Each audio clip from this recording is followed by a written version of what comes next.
The Athene Real Talk Podcast explores controversial ideas to stimulate debate and active thinking. These ideas do not always reflect Athene's personal views. Welcome to the Athene Real Talk Podcast. He has been called the best gamer in the world, hands down. World-famous gamer and philanthropist Athene. Gaming for Good, it's called, has raised more than $20 million. Using his notoriety to raise money for charity. On activism, science, culture, and self-development. Proud to have him in the studio today. I would not want to take you on in a video game. Everybody says, I know all these insights, but how do I turn them into my awareness? I figured out how to turn all the insights, all the real talk into awareness, just like I do. I know it's going to require work, but at the same time, it will really give you quite good direction on how to do it. And the way you do it, turning knowledge into awareness, is through critical thinking. Critical thinking means you really think about it yourself.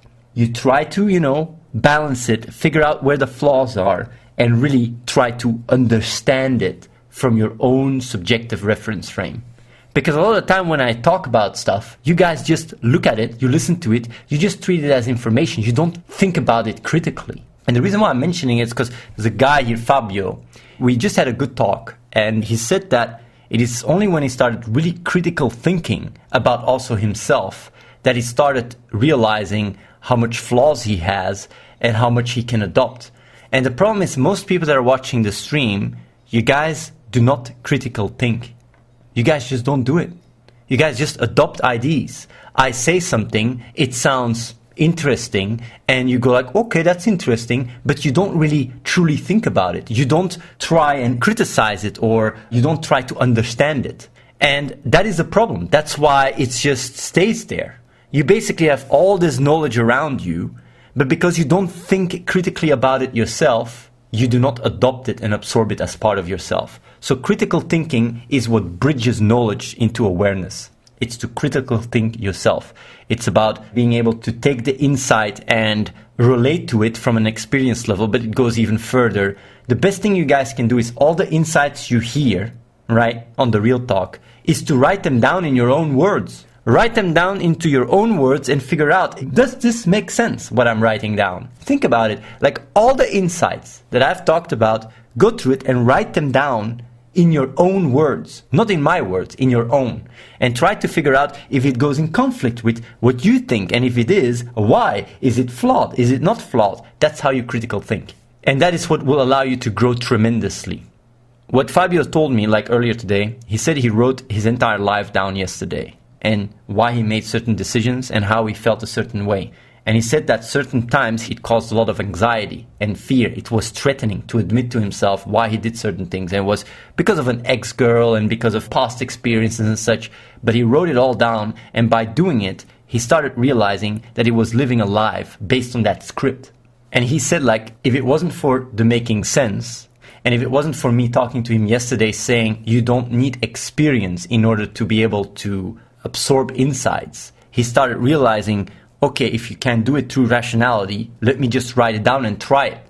And he really had the will and the energy to do so, because if you don't have the will or energy to do so, you're not going to do that. But he wrote it all down, and since it's much easier to write down about your past and your life from a third perspective, it really allows you to see your motivations, why you do what you do. And it can feel very threatening to admit it to yourself. And that's why I sometimes say to people, you got to be honest to yourself. You got to be honest why you do certain things, where they came from, what the cause is. Everybody watching the stream would just go through their life and really write down their life and why they do what they do now, why they made a certain decision, and are fully honest, whether it's because they wanted to be nice, or they wanted to feel like prove themselves they're worth it, or if they want to, show that they're more confident than they are and all that stuff. If you write that down, step by step, and you're really honest about it, and you look at it as a third perspective, it can really allow you to let go.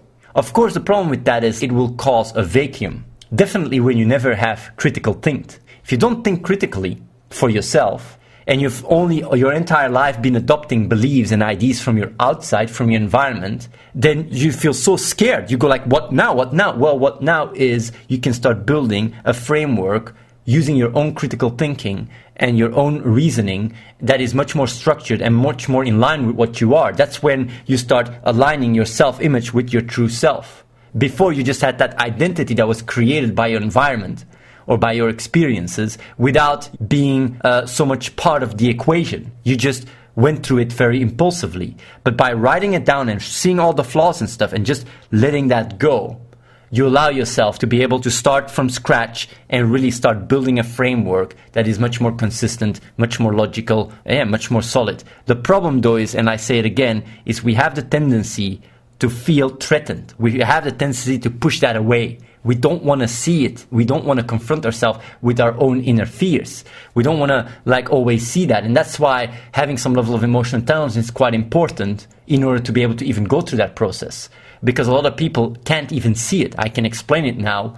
Same with Fabio. He said, I didn't see it. When I came over here, the reason why I came over here, everything was to fit in that certain profile, that identity, and I didn't see it. It's only when I really started writing it down, and because I experienced a lot of dissonance and stress, that I started realizing, wait a minute, my drives are different than what I'm allowing myself to believe.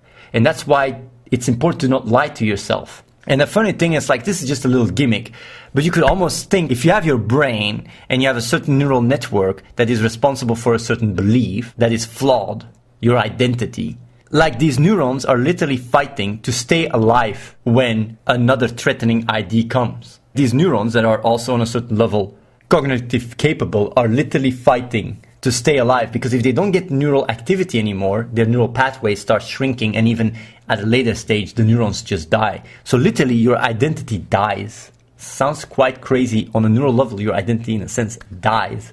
Makes it sound a little bit more dramatic, makes you maybe realize why you hold on these ideas. Because if you don't hold on these and you start stimulating other parts, these parts actually die in your brain. It's literally like when you look at cultures in the past, a new religion that is more effective, and then the older conservative ones try to fight it. It's actually people dying as a result as well, but it's really all just connected. And it's quite fascinating to think about it, that the same process happens also in your brain. Don't know if that's why you experience the dissonance on a cognitive level, but it's a nice metaphor to dramatize it, to realize yeah, it's a real fight I have to get into, letting go your previous beliefs, being honest to yourself, really writing down your life and really going that's why I made this decision.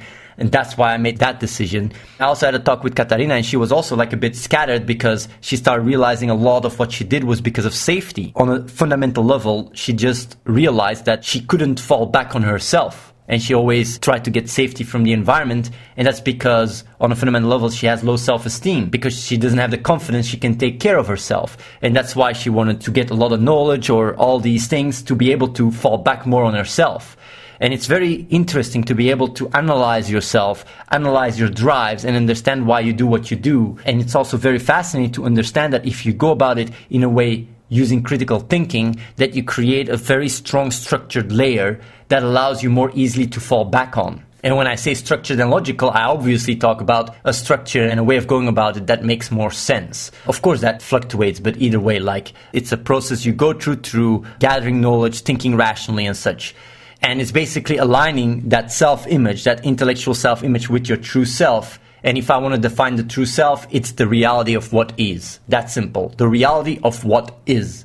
And your self-image is what you think the reality is of what is. And that is not always in line. And as you grow and experience life and gather more knowledge, you can become more and more aligned with it. And the funny thing is, if you're aligned with it, you don't need discipline anymore. You don't need motivation anymore to act. You just experience choice as awareness. And I'm going even further, saying you don't even need experience. And you might say, how does that mean you don't need experience? And that's something a lot of people think. They think if they go through life, if they want to grow, they need to go and experience life. But that's actually bullshit. If you value what you are on a fundamental level, you can just use reason to adopt certain insights without having to go through the experience. You don't have to make the same mistakes as your ancestors in order to realize that it's a mistake. You can literally just look at it, learn from it, adopt it without having to go through the experience. And that is something to be very aware of. You could still say, make the argument, but then you go through the experience of learning it, right? But that is basically using experience in a different context. A lot of people sometimes think you have to go through the experience of getting a dildo shoved up your ass in order to realize what you have. Sometimes you got to lose what you have in order to value what you got, but that's not true. You don't have to go through that experience if you critical think, if you value making sense, and as a result, you adopt these insights just by thinking about it yourself critically and adopting them because you understand them. And that's why critical thinking is fundamental in your ability to feel self-confidence, have high self-esteem, be in the present, aligning your self-image with your true self. Of course, you have a lot of questions and dissonance, but the dissonance then gets translated in a will to understand. And that is something that I have very heavily. When I went through life, every time when I had an issue or a problem, I always tried to find the solution. Whenever I experienced internal conflict or cognitive dissonance, that meant that my self-image was not in line with my true self. So I tried to figure out, okay, why am I experiencing this duality? And by figuring it out, I align it back. And that requires critical thinking. It doesn't require your ability to, be ignorant and push it away, because that just then, this is all processes that run in the background and clog your working memory and your ability to be more intelligent. So being able to critical think and really balance your ideas and thoughts really enable you to be more capable of building and falling back on yourself. So when you go through your life and you write everything down and look at it from a third perspective, you can experience a lot of anxiety and feel it like a threat to be able to admit and let go of certain things you hold on that are more your environment or your family or whatever. But what you get in return is a very strong, tool to make sense and to fall back on yourself. And I still think maybe people are going to say, yeah, but you said your environment is part of the self. Yeah, it's all intertwined, but even if it's all intertwined, you yourself are the only variable in the equation, so you're better off falling back on yourself than falling back on your environment. It gives you more sense of knowing what you want, what you are, and a sense of security. Of course, you never can know for sure, so you also have to accept that. But the beauty of the brain is if it understands itself, because on a fundamental level, your true self wants to make sense. That's why it brings about cognitive dissonance or inner conflict when you have two conflicting ideas. And the thing is that if you do so, you automatically also have the ability, a very strong ability to just accept. When there's a wall, you're not going to argue with the wall, you just come to acceptance. There's even like experiments with dogs where you put them in a situation where they cannot get away, and at a certain moment they just give up and they just accept. And that's the same with us. Our brain has the ability to accept when we know there's a wall. You just have to understand that it's there. What I also want to say is, like, when you go through your life and you really start thinking critically, what you basically do is you translate knowledge into your own subjective reference frame. You start relating certain insights towards yourself, and it can literally cause a paradigm shift, or it can also cause a catharsis. But what is very important to realize is that it's very personal. So what works for you doesn't always work for everyone. And sometimes people can have that tendency where they get a certain insight and they're very enthusiastic and they go to their friends and they explain it and they go like, yeah, because it worked for them. But that doesn't mean it works for other people. And that's something to be very aware of, because writing down your life and such might help for some people, but for other people might do nothing. So it depends from person to person. Every person has their own key that unlocks their door to higher self-awareness. So that's also something to be aware of. But on the same time, when you figure it out, it does apply for a certain amount of people. Since the world is so big, it will apply to certain people. So I'm just explaining many different ways of being able to gather this knowledge and these insights. And obviously, since we are already here with quite some people, these insights do help. And every time when I explain it in a different way, it allows more people to relate to it. So whenever you experience inner conflict, you have to resolve it. I'm going to give you guys a little example of how I critical think. So it just gives you guys insight in my abilities, but also my how it translates into my way of thinking and how I live my life. Since I've aligned my self-image very strongly with my true self, and I value making sense on a fundamental level, whenever I come to something that doesn't make sense, I experience a lot of cognitive dissonance. And depending on what it is, it can either be something that actually really bothers me or something that is not that important. I always weigh it in, of course. So yesterday, I was listening to the audiobook of Homo Deus. And at one point in the book, it explains that when you look at evolution of humans and evolution in biology, how, all the small little particles, like mechanisms, brought up who we are, that why are we conscious?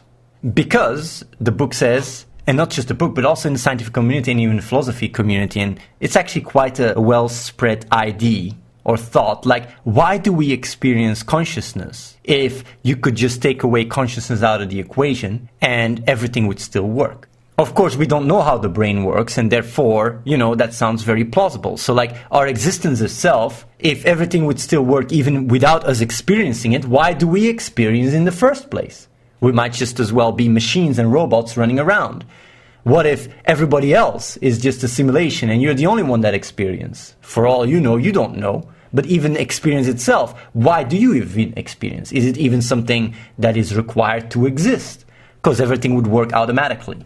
So basically, when he said that, I already thought about it in the past, and I had answers to that, but now I thought about it more. And it caused quite some existential dissonance, because it doesn't make sense. If there is no reason for me to exist, because all the simple parts would bring about everything I do anyway, why do I exist? And I'm just giving this little idea here, right? I just heard it on Homo Deus. And most of the time when people think about it, they just think about it, they just move on. I don't. I hear that, I go like, this doesn't make sense. That means that my existence doesn't make sense. And why am I existing then? I have to figure out and give an answer to this question. And this is actually a question that hasn't been, as far as I know, been answered in the scientific community in a way that is really, relatable and that can explain why we have consciousness and experience consciousness. But I found an answer. And the reason why I found an answer is because making sense is my core value. And I will give you guys an answer. I don't know how many people will understand it, but the people that will understand it will really be blown away. I figured it out in 1 hour, by the way. And it's because I really critically think. I'm just giving this example to show you guys how much I critically think. I come to a problem where you really question existence, right? Why do you experience everything would work without experience at all? Why do we even have this thing called consciousness if everything would still work without it? The problem is that it's flawed. You might say, like, why is it flawed? I'm going to tell you guys, first of all, a very simple example. And I'm going to build it on top of that, because then you guys are going to understand why philosophers and even scientists cannot find an answer to the question, even though I just come with an answer just like that even philosophers and scientists will agree upon. When I ask how much is 1 plus 1, everybody in the chat would say like, well, it's 2, right? But 1 plus 1 is not equal 2. And he might say like, you are crazy, right? Like, what are you saying? That's not true. 1 plus 1 is equal 2. That's not true. The sum is more than the parts. It's just like, if you look at all the cells in your body, you could put them all next to each other. It doesn't bring about a human. The sum is more than all the parts together. And the reason why I know this and the reason why I say this is because I critical think. Even something that is as spread as 1 plus 1 equal 2, I question that. Because if I say like, okay, I add all these cells in my body, I add them all up, I don't come to a human, right? I just have a pile of all these cells. So you cannot just add them all up and then you have a human. The total of a human is much more than all the parts together. Because essentially it has to do with information. That we are all actually information. We're not just, parts. But either way, I'm not going to go into that.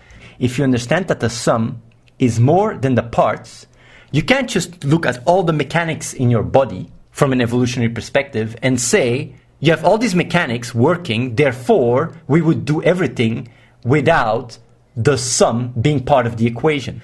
So basically, since the sum is more than the parts added together, you can't make a logical claim based on just the parts. And now when you look at evolution, evolution goes through things much more complex than how we would go about things. So when something evolved, it didn't just only take into account the property of the parts, but also the properties of the sum.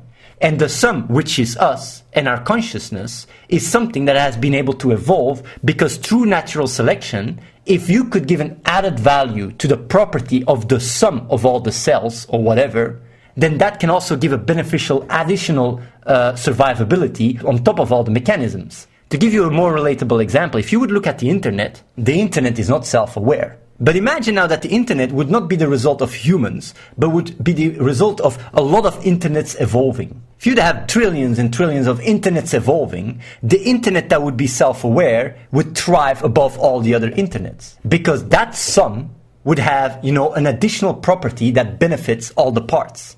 And that's why we are self-conscious. Because the property of our sum gives an additional bonus to our survival on top of the parts. And that's why we are conscious. And I'm just explaining this for people that know the example and know the question, know the thought experiment, how I can come up with an answer that people try to figure out an answer for tens of years, and I do it in an hour. And the reason why I can do it in an hour is because making sense is my core value and because I'm a critical thinker. I always question everything. I don't just take something and take it for granted. So if you start thinking 1 + 1 = 2, something that everybody accepts, you already lost the equation.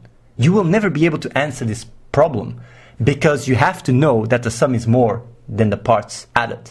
At the moment you realize that, because it's also omnipresent, you don't have to be an Einstein to know the sum is more than the parts added together. Look at gravity.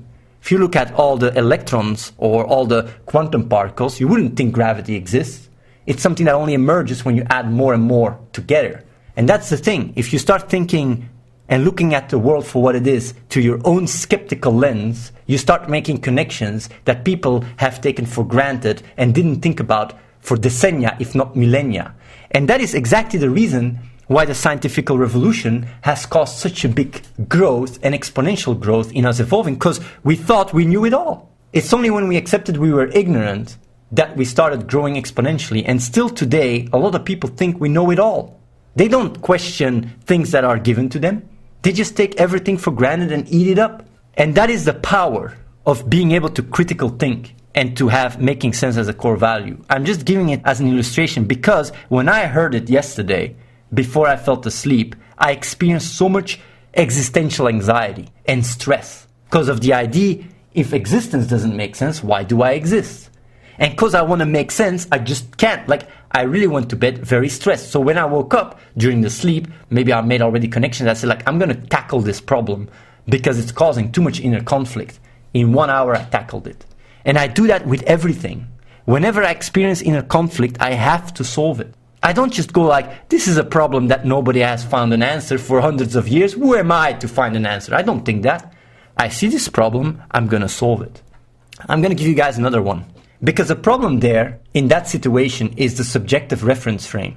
The reason why we can't answer the question about this consciousness, why are we conscious, why do we exist, is because we are approaching it from our own worldview. And as a result, we just apply our beliefs to understand it. And there's another one that is also being brought in the book that I also think is unlikely. And it's the one where if we come to a point where we can simulate ourselves, there will be a lot more simulations than the actual original, right? Obviously, there is one creator and only everything else are simulations. So the chances of us being simulations is much bigger than we not being a simulation.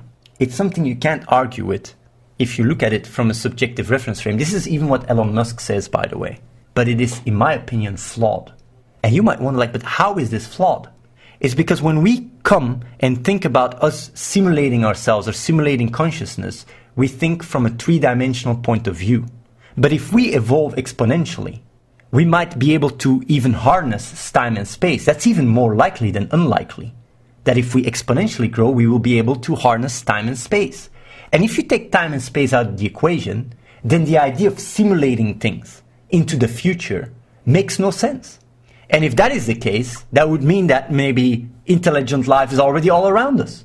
And that singularity merely is us merging with that already established intelligence. Would even also answer the Fermi paradox. Why don't we see intelligence all around us? Because it's already all around us. But it's not subject to our time and space. Because it's 5, 6, 7 dimensional. Who fucking knows? And that's the thing. If you look at things from your own perspective, it's like an ant. How can an ant understand a human? If we advance in technology exponentially, the gap between an ant and us will be smaller than between us and this higher intelligence. So why would this higher intelligence still be subject to time and space? It'd probably be able to harness it. And then suddenly the idea of in the future or in the past, like the future will create simulations, doesn't make any sense at all. So I'm just saying, like, when I say these things, it's very important. Like, you always think in certain frameworks. You look at the world in certain frameworks through your own framework, and the ability to think outside your framework, the ability to think outside the box is very, very powerful. And you can achieve that by critical thinking. And the reason why I'm explaining this is just to enhance and emphasize how important it is for you guys to think for yourself. That's how I come up with insane ideas, is because I don't just accept what I see. I always critical think. I always think for myself. That's why I also absorb insights immediately. If I see something, I critically think about it. The moment I do, I understand it. It becomes part of my awareness instantly. I don't have to go and experience it. I just instantly adopt it. It's also because I value making sense. If something doesn't make sense, it causes too much conflict. So I'm just saying, like, for people to go all the way back to what I said at the start, writing everything down, thinking as a third person, really reflecting on it, being able to let go your identity and your story, gives you a vacuum. You fall back on making sense, and you use your critical thinking in order to start building a paradigm that is much more in line with reality. And the real talk is a gold mine. You know what Fabio said when he came here? When I had a talk earlier with him? He said, when I was watching the real talk, I underestimated how much insight you had. Because I take all these things for granted. I didn't think how deep it went. And same with you guys. You guys are listening to me. You guys are only scratching the surface. It's important to think for yourself. And that's when you start unlocking the awareness. But you gotta think for yourself. I can't do that. I can only show the way, but you guys gotta walk it. Subscribe to youtube.com/AtheneWins. Watch the live stream at twitch.tv/AtheneLive and follow The Real Athene on Snapchat.